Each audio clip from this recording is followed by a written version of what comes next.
चला पटकन पाहूया की बाजार बिल ॲपमध्ये एक डिजिटल इनव्हॉइस कसा तयार करायचा. हे अगदी सोपं आहे. ठीक आहे, पहिला टप्पा नेहमी ग्राहकाचा असतो. सुरुवात करण्यासाठी तुम्हाला त्यांचे तपशील जोडावे लागतील. तर इथे स्क्रीनवर सर्वात आधी तुम्हाला ग्राहकाचं फील्ड दिसेल. प्रत्येक बिल याच ठिकाणी सुरू होतं. आणि तुम्हाला माहिती आहे का, यात काय छान आहे? हे करण्याचा 3 सोपे मार्ग आहेत. जर तुमचा ग्राहक देखील बाजार बिल्स वापरत असेल, तर फक्त त्यांचा QR कोड स्कॅन करा. सोपं. जर त्यांच्याकडे ॲप नसेल तरी काहीच हरकत नाही. फक्त त्यांचा 10 अंकी फोन नंबर टाका. किंवा जर ही फक्त एक झटपट रोख विक्री असेल आणि तुम्हाला फक्त तुमच्या नोंदीसाठीच रेकॉर्ड ठेवायचं असेल, तर तुम्ही हे फील्ड रिकामंही ठेवू शकता. खूपच लवचिक आहे बरोबर ना? ठीक आहे, ग्राहकाचं नाव टाकी. आता दुसरा टप्पा, बिलमध्ये वस्तू जोडायच्या. तुम्हाला पटकन काम करायचं असेल, तर बारकोड स्कॅनर तुमचा सगळ्यात चांगला मित्र आहे. खरंच सांगतो, यामुळे तुमचा खूप वेळ वाचेल.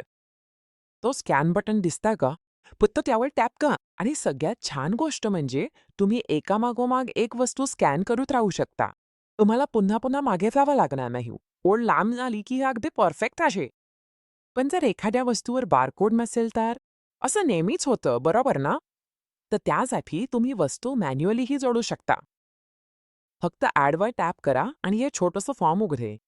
तुम्ही त्या वस्तूचं नाव, किंमत, किती प्रमाणात घेत आहेत, असं सगळं टाईप करू शकता. आणि जर ती वस्तू तुम्ही आधी विकली असेल, तर टाईप करताच ती आपोआप सुचवली जाईल. जर ती अगदी नवीन असेल, तर फक्त एकदाच माहिती भरा. झालं. ठीक आहे, आता सगळ्या वस्तू बिलमध्ये आहेत. मग डिस्काउंट द्यायचं असेल तर? हे किती सोपं आहे ते तुम्हाला नक्कीच आवडेल. हे आहे एक छोटं किक. तुम्हाला खरं तर डिस्काउंट टाईप करायची गरजच नाही. नाहीच. फक्त एकूण रकमेवर टॅप करा आणि ग्राहकाला द्यायची अंतिम किंमत तिथे बदला. आता बघा, ॲप आपोआप फरकासाठी डिस्काउंटची ओळ जोडतं. हे किती स्मार्ट, जलद, स्वच्छ आहे आणि नेहमी बरोबरच असतं. ठीक आहे, अंतिम बिल तयार आहे. आता पैसे घेण्याची वेळ आली आहे. चला, UPI QR कोड तयार करूया म्हणजे ते तुम्हाला लगेच पैसे देऊ शकतील. स्क्रीनवर हा छोटा वॉलेटचं चिन्ह दिसतंय का? फक्त त्यावर टॅप करा. हेच सगळं तुम्हाला करायचंय. आणि बघा, तुमचा QR कोड तयार झाला. सर्वात छान भाग कोणता? अचूक रक्कम आधीच भरलेली आहे.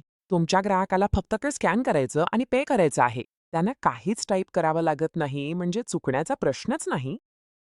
ठीक आहे, त्यांनी पैसे दिले आहेत. आता आपण शेवटच्या टप्प्यावर आहोत. चला हे पूर्ण करूया आणि इनव्हॉइस पाठवूया. आता जेव्हा तुम्ही कंप्लीटवर टॅप करता, काही गोष्टी आपोआप बॅकग्राऊंडमध्ये घडतात. तुम्ही ऑफलाईन असाल तरी काळजी करू नका. ते फक्त ते सेव्ह करते आणि तुम्ही पुन्हा ऑनलाईन आल्यावर पाठवते. यामुळे बिलाला एक स्वतंत्र क्रमांक मिळतो आणि सर्वात महत्त्वाचे म्हणजे तुमच्या ग्राहकाला त्यांच्या ॲपमध्ये किंवा WhatsAppवर लगेचच सूचना मिळते. आणि तुम्हाला इनव्हॉइस सेव्ह झाले अशी पुष्टी दिसेल. बस एवढंच. तुमचं काम झालं. संपूर्ण प्रक्रिया डिजिटल आहे, कागदाचा वापर नाही आणि ती प्रचंड वेगवान आहे. विचार करायला लावतं लेखात. इतकी जलद प्रक्रिया तुमच्या व्यवसायाचा दररोज किती वेळ वाचवू शकते याचा विचार करा.